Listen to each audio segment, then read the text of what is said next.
السلام علیکم، آپ دیکھ رہے ہیں ہمارا یوٹیوب چینل جہاں ہم مختلف طبی، نفسیاتی اور معاشرتی موضوع پر بات کرتے ہیں۔ آج ہم ایک نہایت اہم حساس موضوع پر بات کریں گے جس کا نام ہے کثرت مباشرت یا بار بار جسمانی تعلق قائم کرنے کے نقصانات اور اس کے اثرات۔ یہ موضوع معاشرتی اور جسمانی دونوں پہلوؤں میں اہمیت رکھتا ہے۔ مباشرت یا جسمانی تعلق فطرت کا ایک اہم حصہ ہے جو مرد و عورت کے درمیان ایک مضبوط رشتہ قائم کرتا ہے۔ یہ عمل جسمانی اور جذباتی سطح پر تعلقات کو مضبوط کرتا ہے اور قدرتی طور پر نسل بڑھانے کا ذریعہ ہے۔ اگر اس عمل میں اعتدال نہ رکھا جائے اور اس کا بیجا استعمال کیا جائے تو اس کے کچھ منفی اثرات ہو سکتے ہیں۔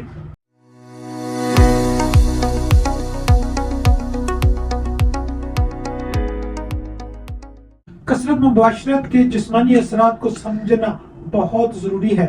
زیادہ مباشرت کرنے سے جسمانی صحت متاثر ہو سکتی ہے، جیسا کہ کمزور قوت مدافعت۔ اگر بار بار جسمانی تعلق قائم کیا جائے تو جسم میں توانائی کی سطح کم ہونے لگتی ہے۔ اس کا اثر قوت مدافعت پر بھی پڑ سکتا ہے، جس سے بیماریوں کا خطرہ بڑھ جاتا ہے۔ اعصابی کمزوری: بار بار مباشرت کرنے سے جسم میں اعصاب کی کمزوری پیدا ہو سکتی ہے، جس کی وجہ سے تھکاوٹ اور جسمانی درد جیسی علامات سامنے آ سکتی ہے۔ جنسی مسائل: کثرت مباشرت سے وقت کے ساتھ ساتھ جنسی طاقت میں کمی آ سکتی ہے، جیسے مردوں میں نامردی یا عورتوں میں جسمانی کمزوری جیسے مسائل پیدا ہو سکتے ہیں۔ نفسیاتی اثرات: کثرت مباشرت کا اثر صرف جسمانی نہیں بلکہ نفسیاتی بھی ہوتا ہے۔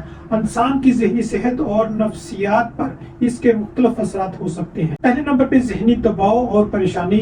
بار بار مباشرت کرنے سے ذہنی دباؤ اور پریشانی بڑھ سکتی ہے، کیونکہ جسم اور دماغ کو آرام اور ریلیکس ہونے کا وقت نہیں ملتا۔ دوسرے نمبر پہ ہے رشتہ داریوں پر اثر۔ بعض اوقات کثرت مباشرت میں میاں بیوی کے درمیان رشتے میں تلخی پیدا ہو سکتی ہے، کیونکہ دونوں پارٹنر جذباتی طور پر مطمئن نہیں ہوتے اور صرف جسمانی تسکین پر توجہ دیتے ہیں۔ نمبر 3 ہے عادی بننے کا خطرہ۔ کثرت مباشرت کے باعث انسان اس عمل کا عادی ہو سکتا ہے، جو جنسی رویوں میں عدم توازن اور دیگر نفسیاتی مسائل کا سبب بن سکتا ہے۔ نمبر 4 اسلامی نقطۂ نظر اور معاشرتی پہلو۔ اسلام نے ہر چیز پر اعتدال کا حکم دیا ہے اور جسمانی تعلق میں بھی میانہ روی کو اہمیت دی ہے۔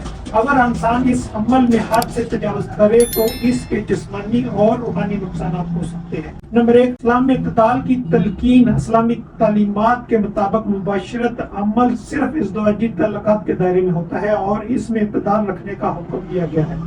نمبر 2 معاشرتی نتائج۔ کثرت مباشرت کے معاشرتی نتائج میں رشتہ داریاں کمزور ہونا، خاندانی مسائل، بڑھاپا اور ازدواجی زندگی کا عدم استحکام شامل ہو سکتا ہے۔ نمبر 5 میں ہے احتیاطی تدابیر۔